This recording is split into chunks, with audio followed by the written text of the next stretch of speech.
This is 2 Minutes Together, a ministry of Central Lutheran Church, Eugene, Oregon. I'm Pastor Ben. This week, we'll be continuing our series in our 2 Minutes Together videos that began last week with the overview of the 7 days of creation. And now we will be leaning further into that, dealing more carefully, following our midweek worship on Wednesday evenings at Emmaus Lutheran outside in our season of creation, where we're going to be looking carefully at the 7 days of creation. Today, we'll be talking about the second day of creation. I think most people are familiar with the big scheme of Genesis 1, but maybe haven't looked carefully at each one. And in the second day of creation, God separates the dry land from the waters.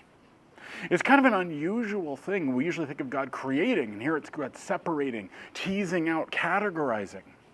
And I think there's a few different reasons for it, but I'd like to explore one, which is to say there's a difference between being in space that is grounded, that isn't chaotic. See, they thought of water as chaos, that which you couldn't stand firmly upon. And here in Genesis chapter 1, it says, God separated the dry land from all of those waters, the firmament, that which we can hold ourselves onto.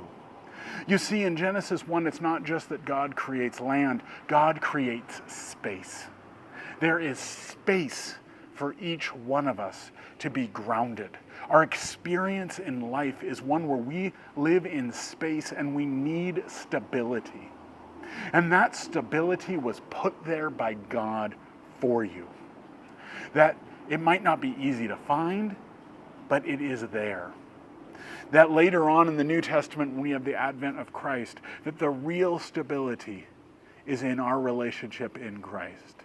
That the real dry ground we have is who we are, and whose we are in Christ is a new creation.